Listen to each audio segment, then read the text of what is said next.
이번 주부터 사순절이 시작이 됩니다.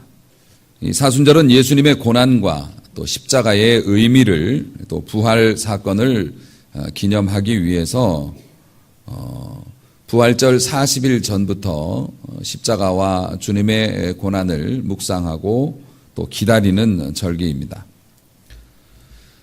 사순절은 거룩한 슬픔, 주님께 대한 죄송함, 또 우리의 연약함에 대한 성찰, 이것 때문에 그 거룩한 슬픔을 가지고 지내는 절기이죠. 하지만 사순절의 끝에는 부활이 있습니다. 그거와 마찬가지로 우리의 인내 그리고 우리의 순종의 끝에는 주님이 주시는 승리가 있음을 또 기억하는 절기이기도 합니다. 종교는 그 종교마다 그 핵심을 상징하는 상징물들이 있죠. 우리는 십자가를 상징으로 쓰고 있습니다. 그런데 우리는 십자가를 보면 마음이 편안해지고 또 십자가를 생각하면 항상 위로를 받고 그렇습니다마는 예수님 당시에 초대교회 시절에 십자가라는 건 상당히 흉측한 물건이었죠. 왜냐하면 죄인들을 잔혹하게 죽이는 처형 도구였기 때문에 사실 종교의 상징물로서 그걸 쓴다는 것은 아마 당시의 사람들에게도 굉장히 꺼리는 일이었을 거라고 생각해요. 간단히 생각해서 사람을 현대시대에 사형을 시키는 교수대, 올가미 이런 것들을 누가 종교의 상징물로 앞세우겠느냐고요. 지금 우리는 십자가를 그냥 보니까 예쁘게 보는 거지만은 당시의 사람들에게는 굉장히 꺼리는 것이었겠죠. 그럼에도 불구하고 기독교의 상징이 십자가가 될 수밖에 없었던 것은 실제로 예수님이 그 십자가에서 죽으셨고 그리고 살아나셨기 때문이고 또 그 십자가에 담겨 있는 의미, 십자가의 도라고 하는데요. 십자가의 진리, 이 의미가 이 지상에서는 유일하게 천국으로 연결되는 통로이기 때문에 그러니까 십자가를 내보이지 않을 수가 없었다는 겁니다. 18절의 말씀을 보니 십자가의 도가 멸망하는 자에겐 미련한 것이고 구원을 얻는 우리에게는 하나님의 능력이다. 이렇게 선언되어져 있습니다. 앞서 말씀드렸다시피 십자가의 도라는 것이 길이라고도 말하고 또 십자가의 뜻이라고도 말하고 십자가의 이치라고 번역이 된 성경도 있고 그렇습니다. 그러니까 이 십자가 속에 담겨 있는 의미, 이게 이제 십자가의 도죠. 그 의미가 뭡니까? 우리 인간이 하나님의 형상으로 창조되었는데 제가 지금 제시하는 게 복음입니다. 이게 십자가의 도예요. 간략하게 말하면 그렇습니다. 인간은 하나님의 형상으로 완전하게 창조되었는데 조상의 죄로 말미암아 그 죄가 유전되어서 우리는 죄의 영향력 아래서 빠져나갈 수 없는 불쌍한 존재다. 인간의 힘과 노력으로는 하늘에 이를 수 없고 하나님이 마련하신 천국에 갈 수 없어서 항상 죄의 종노릇을 하면서 살다가 지옥 갈 운명이었는데 그러한 우리를 불쌍히 여기사 하나님께서 우리의 죄를 해결하시기 위해서 아들을 세상에 보내셔서 친히 이 땅으로 오시어 우리를 대신해서 모든 아픔과 고통을 겪으시고 심지어 죽음의 고통까지 겪으시고 다시 그 죽음의 권세를 하나님의 능력으로 깨고 부활하셔서 그것을 믿는 모든 자들이 그 은혜 속에 있게 하시려고 할렐루야.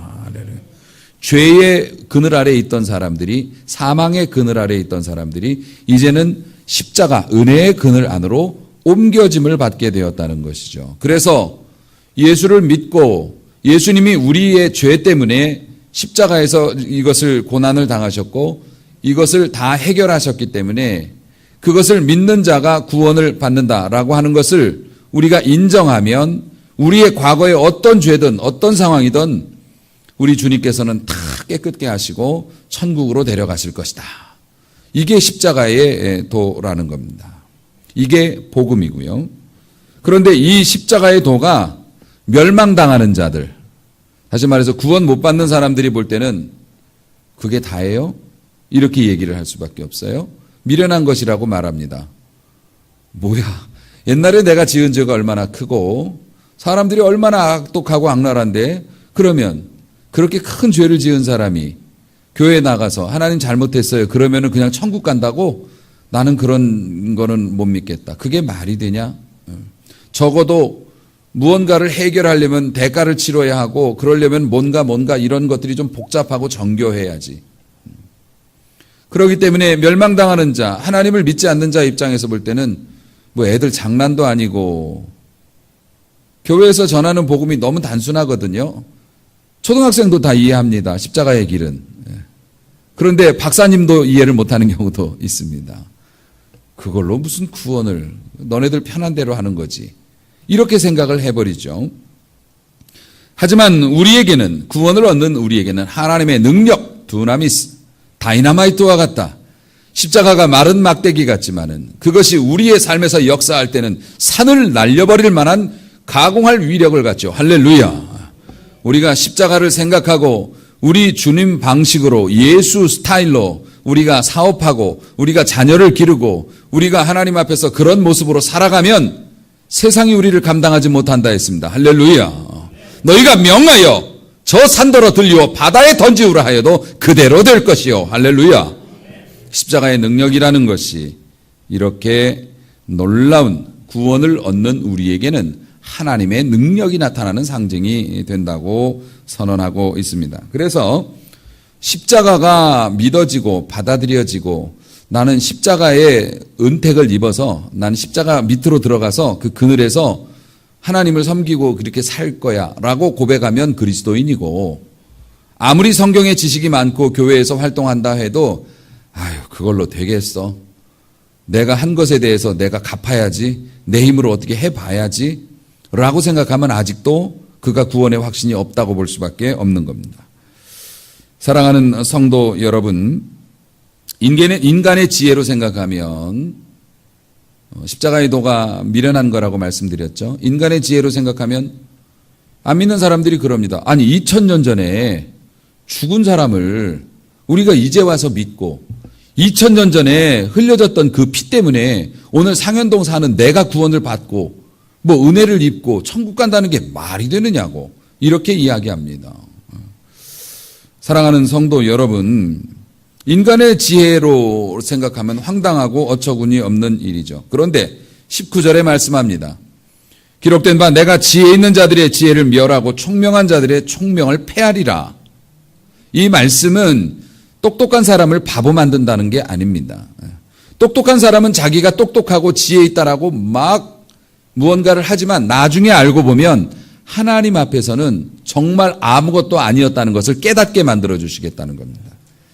사랑하는 성도 여러분, 지혜 있는 자가 어디 있느냐? 선비가 어디 있느냐? 이 세대의 변론가가 어디 있느냐? 있지요. 세상에 있습니다. 말 잘하는 사람 있습니다. 공부 많이 한 사람 있습니다. 하지만 그것은 실체가 아니라는 겁니다. 하나님에 대하면은, 우리 하나님의 지혜와 경륜에 비하면은 아무것도 아니라고 하는 것이죠. 인간이 무언가를 가지고 다른 사람보다 뛰어나다고 해서 TV에 나오기도 하고 뭔가 뭐 열심히 하기도 합니다만 하나님께서 입김 한 번 부르시면 쓰러져 일어나지 못하고, 인간이 절망이라고 생각하고 인간이 모든 걸 다 뺏겼다고 생각하고 나는 아무것도 할 수 없는 상황이고 이제는 아무런 소망도 남지 않았다고 그렇게 쓰러져 있을 때 하나님께서 한 번 입김을 불어넣으시면 그가 일어나서 놀라운 사람이 되고, 이제 봄이에요. 산에는 온통 죽음의 그림자처럼 다 회색빛이고 아무것도 없습니다. 하나님께서 따뜻한 바람 한 번 불어주시면 온갖 풀과 나무들이 근질근질해서 다시 꽃망울을 터뜨리고 속도 없이, 그렇게 추웠는데 얼어 죽은 줄 알았는데 다시 생명의 찬란한 꽃을 피웁니다. 하나님의 지혜입니다. 하나님의 능력입니다. 사랑하는 성도 여러분, 그렇기 때문에 이 하나님의 지혜가 담긴 십자가의 진리는 인간의 지식으로 풀을 수 없습니다.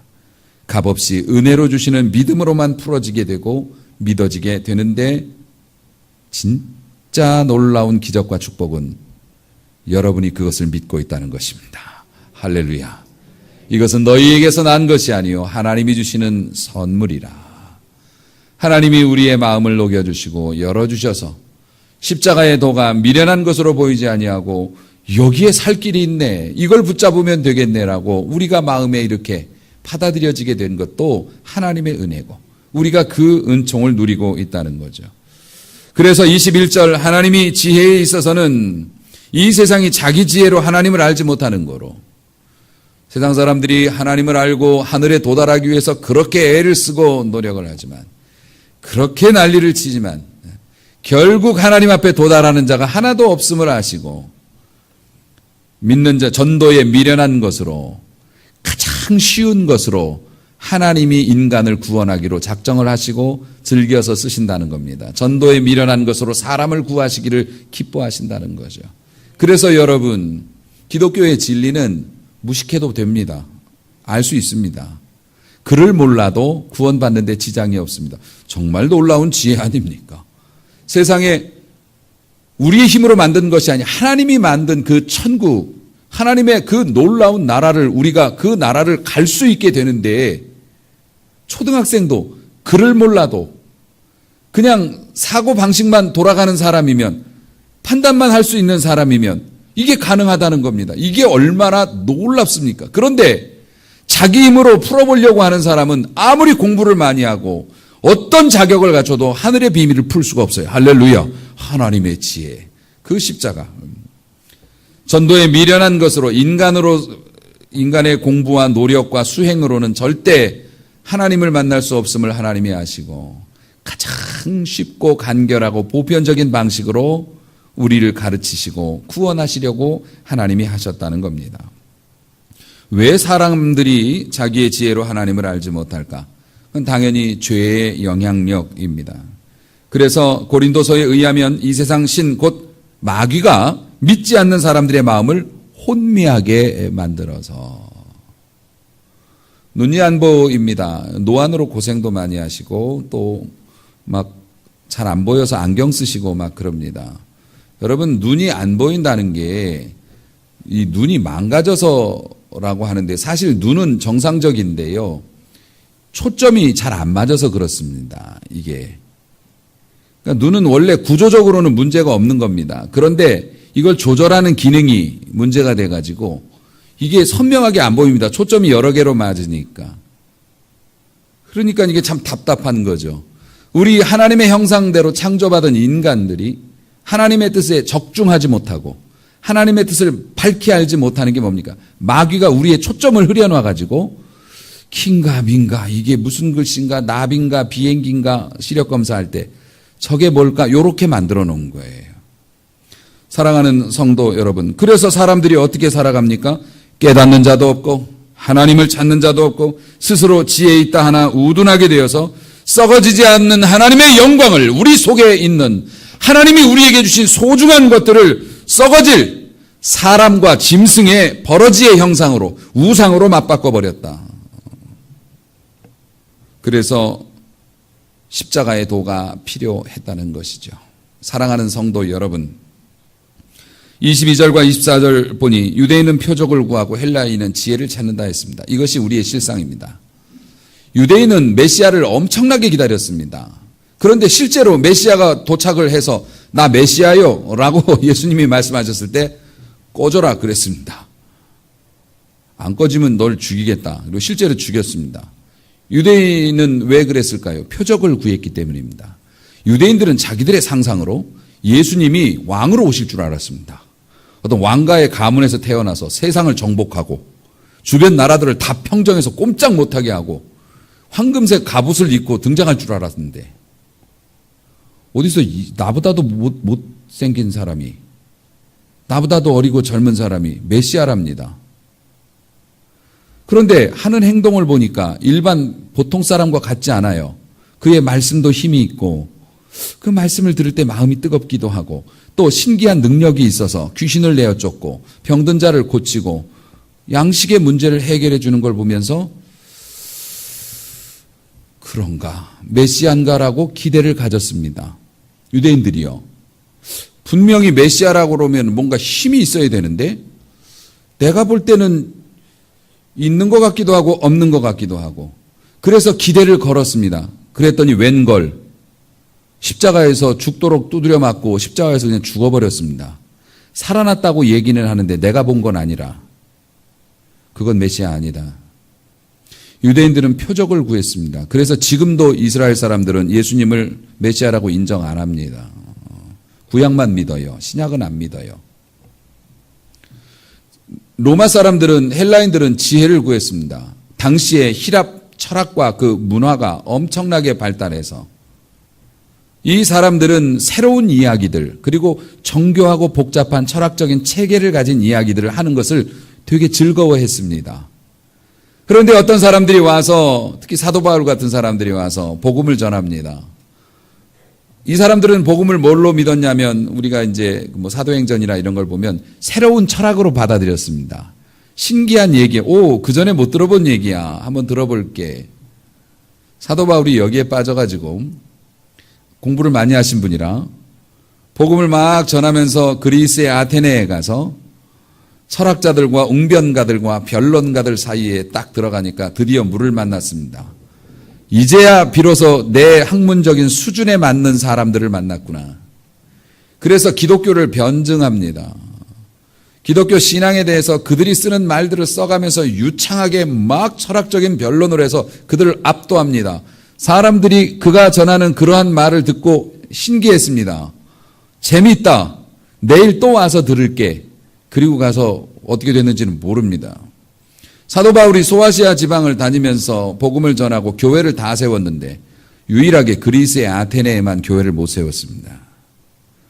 그가 순수한 그리스도의 복음, 전도에 미련한 것을 사용하기보다는 자신의 말과 자신의 학문적인 수준을 가지고 사람들에게 전하려고 했기 때문에 이 사람들이 흥미있게 들었습니다. 다른 데 가서는 복음 전하면 듣지도 않고 그냥 때려서 감옥에 가두고 멸시하고 죽인다고 쫓아다니고 이랬습니다. 그런데 교회가 섰습니다. 그런데 아테네 사람들은 저 사람 똑똑한 사람이야. 저 사람 우리가 못 듣던 신기한 말을 해. 내일 가서 또 들어보자. 그리고 나서는 돌아오지 않았습니다. 교회가 세워지지 않았어요. 나중에 사도 바울이 그 사건이 있고 나서는 내가 십자가에 매달린 그리스도와 다시 살아나신 예수님만을 그 이외에는 다른 것을 전하지 않기로 내가 다짐하고 결단했다. 바울도 그랬습니다.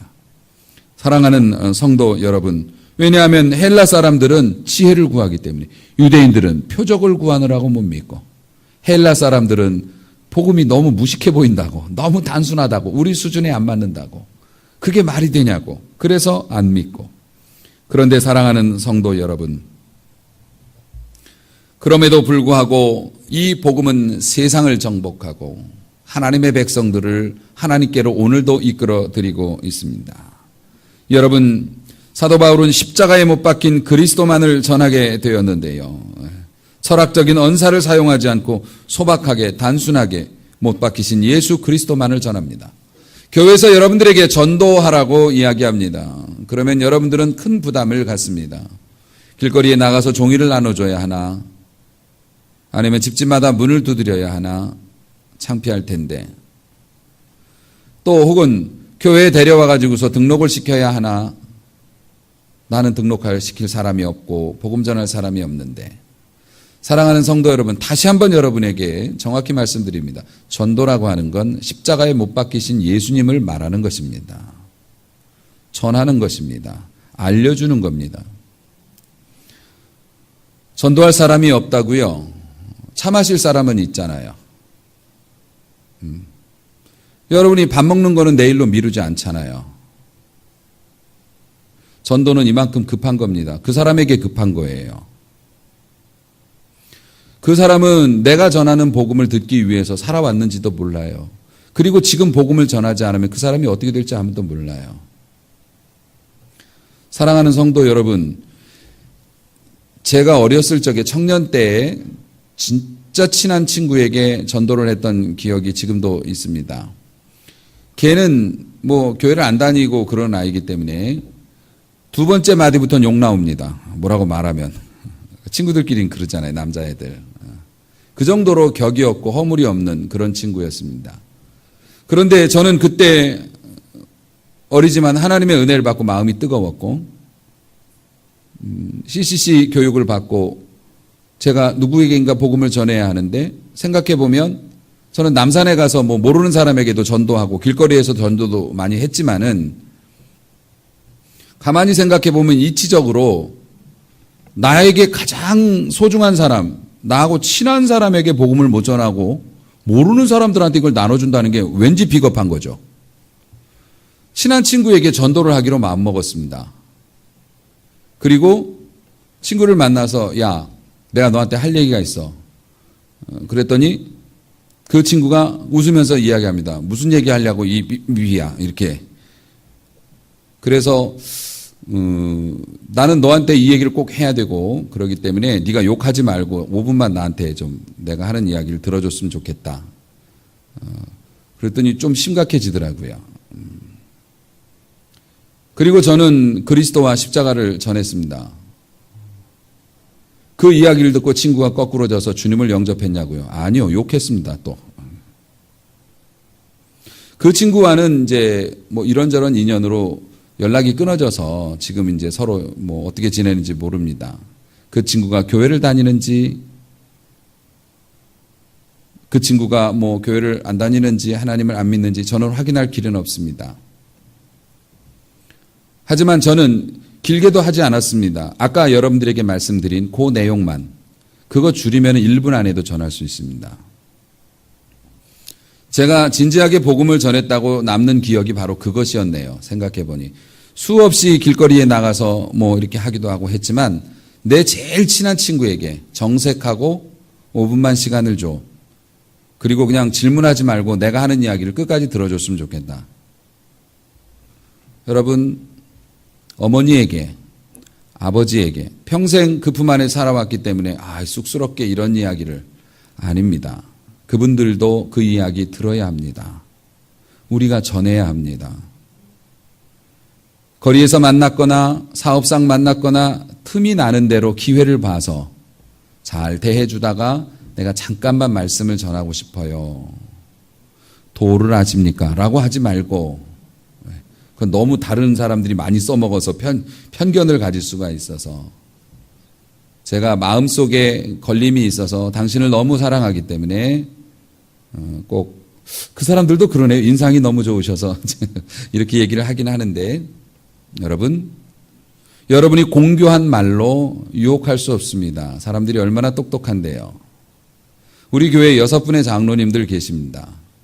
이분들은 하나님 앞에서 그의 남은 인생을 드리기로 작정하고 지금도 교회에서 열심히 충성하고 있는 하나님 앞에서 멋진 일꾼들입니다. 6분의 장로님들 이 자리에 서놓고 얼굴 한번 보십시오. 말 안 듣게 생겼습니다. 되게 무섭게도 생겼고, 또 실제로 똑똑하시기도 하고 본인의 주관도 분명하시고 설득해서 하나님 믿을 수 있는 게 아닙니다. 겁을 줘서 하나님 믿는 게 아닙니다. 복음 때문입니다. 복음의 능력이 우리 사랑하는 장로님들의 삶에 나타나서 삶의 여정을 통해서 하나님의 역사와 그 놀라운 은총을 경험하고 그리고 그 앞에 겸손히 무릎을 모으게 만들었죠. 할렐루야. 그러므로 그 복음의 결과에 대해서 우리가 뭐 책임지거나 뭐 의무감을 가질 필요는 없습니다. 우리가 그 결과에 대해서 책임지려고 한다는 것 자체가 십자가보다 우리를 더 강하게 생각한다는 반증이니까요. 복음을 전하는 여러분 되시기를 바랍니다. 제발 친한 친구라고 그래서 농담만 하지 말고 5분만 정색해 주십시오. 저는 그 친구가 어떻게 되었던지 간에 적어도 그 친구에 대해서만큼은 제가 부담이 없습니다. 왜냐하면 저는 진심으로 복음을 전했고 하나님께서 역사하실 것이라고 믿기 때문에 그렇습니다. 여러분, 그렇게 진심으로 복음을 전하면 어떻게 되는 줄 아십니까? 우리는 그의 삶을 추적할 수 없기 때문에 어떻게 살지는 모르지만 진짜로 복음을 순수한 마음으로 믿음으로 전하면 그 복음은 사람의 마음에 박힙니다. 그래서 때가 되어지면 뿌리를 내리고 열매를 맺습니다. 어떤 경우에는 30년이 걸리기도 합니다. 어떤 경우에는 즉시 열매를 맺기도 합니다. 그러나 여러분, 낙심하지 말고 복음을 전하십시오. 어떤 때는 죽기 전에 꽃이 피기도 합니다. 하지만 복음은 능력이 있습니다. 이 사람에게 전해진 복음을 이 사람은 듣고 잊어버리고 욕을 했을지 몰라도 이게 가슴에 박혀 있어서 자신이 외로울 때, 자신이 죽음 앞에 있을 때, 혹은 삶의 모든 것이 막혀서 정말 깜깜하고 그 극단적인 결정을 내려야 하나 고민할 때 이 복음이 떠오릅니다. 할렐루야.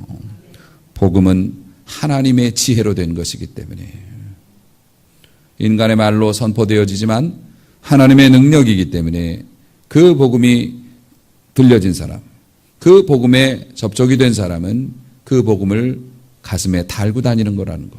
여러분들이 이 마음을 가지고 하나님의 이 은혜와 진리를 전하는 일에 힘썼으면 참 좋겠습니다. 사랑하는 성도 여러분, 오늘도 이렇게 단순하게 십자가만 전하면 사람들이 여러분을 무식하다고 얘기할지 모릅니다. 교회가 그것을 두려워해서 교회 안에 온갖 프로그램과 이런 것들을 대체할 수 있는 사람들의 호감을 가질 수 있는 많은 것들을 교회 안에 끌어들였지만 결국 성도들의 신앙은 더 안 좋아지고 말았습니다. 십자가만 이야기하고 복음만 전달하면 목사님 고리타분하고 옛날 분이라고 이야기할지 모르지만 교회는 십자가 말고는 없습니다. 모든 것은 십자가를 바라봐야 하고 십자가 안에서 해결을 받아야 합니다. 사랑하는 성도 여러분, 지혜도 좋고 표적도 좋지만은 가장 중요한 건 십자가이고요. 그리고 제가 성도 여러분에게 목회자 개인으로서 부탁을 드리고 싶은 말씀이 있습니다. 여러분 안에 성령이 계시고 십자가가 여러분 안에 있음을 믿으시기 바랍니다. 구약시대 때는 성령이 특수한 상황에서 임했다가 그 사람이 나쁜 짓을 하거나 아니면은 이제 그 사건이 끝나면 성령이 떠나가셨습니다. 그래서 주의 성신을 내게서 떠나지 말게 해달라고 다윗이 그렇게 기도했죠. 하지만 신약시대에 와서는 예수님의 언약도 있으시기 때문에 성령이 믿는 자의 마음에 구원받고 주님을 영접한 자는 성령이 그 안에 계시고 떠나지 않습니다. 할렐루야. 그거 어떤 상황에 있어도 떠나지 않습니다. 그렇기 때문에 사랑하는 성도 여러분, 우리가 그 성령 안에, 우리 안에 성령이 있고 십자가가 있는데 문제는 뭐냐면 이걸 너무 뒷방에다 갖다 놨다는 거예요. 여러분이 십자가를 앞에 달고 다녀야 합니다. 앞에 내놓고 다녀야 되는데 십자가가 너무 많이 가려져 있어요. 그래서 심지어는 교회 식구들끼리 무언가를 움직이고 그래도 세상 사람들과 쓰는 용어만 좀 다르지 틀릴 게 없어. 여러분이 말하는 거, 여러분이 행동하는 거, 십자가를 계속 말하라는 게 아니라 십자가 스타일로 살아야 된다는 겁니다. 예수님이라면 어떻게 하셨을까? 그리고 나는 신앙인이기 때문에 신앙적으로 판단하고 신앙적으로 말하고 신앙적으로 결정하는 게 십자가를 앞세우는 삶입니다. 여러분 아무리 능력 있는 십자가를 하더라도 여러분의 마음속 깊은 곳에 감춰두고 필요할 때만 꺼낸다면 도움을 받을 수가 없습니다. 사랑하는 성도 여러분, 하나님의 능력과 은총이 여러분 안에 있고 여러분은 이런 사순절 기간에 이 십자가의 능력과 은혜에 대해서 다시 배우고 그리고 십자가를 다시 꺼내어 내 삶의 앞에 두고 가야 한다고 여러분이 지금 배우고 있는 거고요. 여러분이 그렇게 실천하기를 제가 원하는 겁니다. 왜냐하면 여러분을 위해서입니다. 여러분이 십자가 방식으로 복음을 부끄러워하지 아니하고 내게 능력을 주시는 하나님의 그 능력의 원천이라고 생각하고 십자가를 앞에 내세우는 방식으로 삶을 살아가신다면 여러분도 세상을 이기게 될 줄로 믿습니다. 두나미스, 하나님의 능력이 나타나서 산을 날려버리고 하나님의 놀라운 역사가 십자가를 앞세우고 사는 사람들에게 약속되어져 있다고 하는 겁니다. 여러분, 십자가는 분기점입니다. 교차로라는 겁니다. 여러분이 길을 가다가 교차로에 들어서서 어느 방향으로 나가느냐에 따라서 목적지에 갈 수도 있고 헤맬 수도 있습니다. 여러분, 십자가는 생명과 죽음의 분기점입니다. 십자가는 절망과 희망, 구원과 멸망의 분기점입니다. 오늘도 우리가 십자가를 잡음으로 구원의 길에 이르렀지만은 이 땅에서 살아야 할 시간이 있기 때문에 이 땅에서도 승리하고 축복을 받아야 되는데 거기에도 십자가가 분기점입니다. 여러분이 사업적인 결정을 내려야 할 때, 자녀의 앞날을 위해서 고민해야 할 때, 여러분이 친구에게 무언가 마음을 정해야 할 때, 또 무슨 말을 해야 할 때 십자가를 앞세워서 십자가가 가리키는 방향으로 여러분이 결정하고 말하고 순종한다면 축복으로 가는 분기점이 될 것입니다. 그런데 십자가를 뒤로 하고 예수님답지 않게 예수님의 자녀답지 않은 결정을 내리면 여러분이 구원은 받을 수 있을지 몰라도 가는 길이 굉장히 어렵고 복잡할 겁니다. 사랑하는 성도 여러분, 오늘 우리는 십자가 앞에 있고 십자가의 그늘 아래 있고 십자가를 다시 생각할 기회를 얻었습니다. 이것이 여러분에게 축복으로 가는 또 하나의 분기점이 될 수 있기를 원합니다. 오늘 이 말씀이 다시 한번 내가 예수 방식으로 선명한 그리스도인으로 살 것인지 말 것인지를 결정하는 분기점에 여러분이 와 있으므로 좋은 선택을 할 수 있었으면 좋겠습니다. 만약에 여러분이 내가 십자가 방식으로 살고 싶은데 도대체 어떻게 해야 될지 모르겠다라는 생각이 드신다면 방법은 딱 하나입니다. 제일 좋은 방법이기도 하죠. 십자가를 전하는 겁니다. 복음을 전하는 거예요. 복음을 전하려면 십자가를 꺼내야 되죠. 그렇죠. 내가 저 사람한테 복음을 전하려면 미리 몸가짐, 마음가짐이 달라질 수밖에 없습니다. 술 마시면서 복음 전할 수는 없잖아요. 여러분이 복음을 입 밖으로 내어서 전하면서 살면 준비가 됩니다. 십자가를 내세워서 살 준비가 되는 거예요. 여러분이 복음을 전하는 것을 부끄러워하거나 그것을 감추려고 든다면 여러분은 신앙생활을 잘하고 있는 게 아닙니다. 여러분이 복음을 입 밖으로 내고 다른 사람을 보면서 내가 저 사람한테 꼭 복음을 한번 전도를 한번 해야 되는데 라는 이렇게 호시탐탐 기회를 노리면 잘 사시는 겁니다. 하나님이 도와주실 겁니다. 여러분의 영적인 부분뿐만 아니라 여러분의 사업과 자녀를 통해서도 영광 받으실 겁니다. 왜냐하면 복음 전해야 되니까 여러분이. 그러므로 사랑하는 성도 여러분, 십자가를 내세워 살아가는 가장 확실한 방법은 십자가를 전하는 길이죠. 이 사순절이 이렇게 복음을 전하는 절기가 되었으면 좋겠고 여러분이 영적으로나 또 세상적으로나 회복되는 절기가 되었으면 좋겠고 이 사순절의 끝에 있는 찬란한 부활의 영광처럼 여러분이 하나님 앞에 충성하고 믿음으로 행한 일에 아름다운 결실을 맺는 봄이 되었으면 좋겠습니다. 그렇게 살아 승리하시기를 주님의 이름으로 축원합니다.